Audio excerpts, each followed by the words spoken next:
આજે આપણે છીએ ગુજરાતના મિની કાશ્મીરમાં।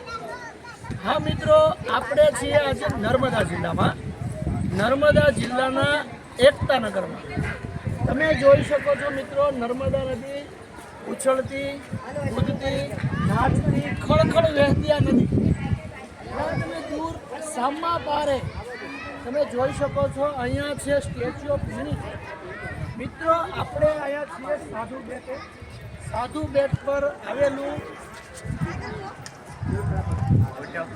Statue of unity. સાહેબ મોબાઈલ ઉપર હતો।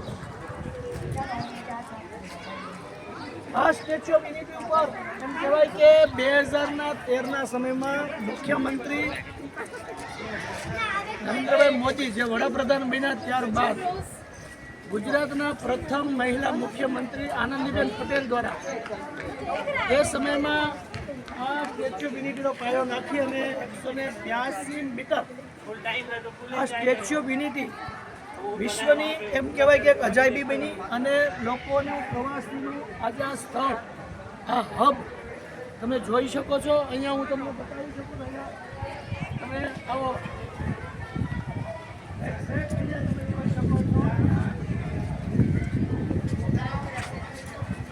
ભારતના બિસ્માર્ક અને એમ કહેવાય કે ભારતના લોખંડી પુરુષ હા મિત્રો સરદાર વલ્લભભાઈ પટેલ, સરદાર વલ્લભભાઈ પટેલના સ્ટેચ્યુ છે। સાધુ બેટ પર આવેલા સ્ટેચ્યુ છે। ઘણા બધા પ્રવાસીઓ અને ઘણા બધા સહેલાણીઓ અહીંયા મુલાકાત લે છે। આજે પણ તમે જોઈ શકો છો, રજાનો માહોલ છે। એમ કહેવાય કે મિની વેકેશન 3-4 દિવસની રજા પણ છે। તો આ સરદાર વલ્લભભાઈ પટેલનું સ્ટેચ્યુ એમ કહેવાય છે કે પગથી લઈને તમે મધ્ય સુધી જાઓ તો એમ કહેવાય કે તમને દૂર દૂર સુધીનો વિસ્તાર છે દેખાય। મિત્રો, આ પર્વતની માળાની જો આપણે વાત કરીએ તો સાતપુડા પર્વતમાળા છે। સાતપુડા પર્વતમાળા અને વિંધ્યાચલ પર્વતમાળાની વચ્ચે આ નર્મદા નદી જે છે એ ખળખળ વહે છે।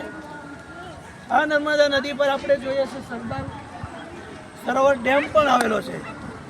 એની આપણે મિત્રો અગાઉના વિડીયોમાં વાત પણ કરી છે તમને।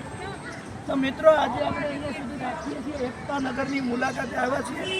તો ખાસ મિત્રો, તમે પણ જો મુલાકાત ન લીધી હોય તો આજે જ તમે સરદાર વલ્લભભાઈ પટેલ એટલે કે સ્ટેચ્યુ ઓફ યુનિટીની તમે મુલાકાત લેજો।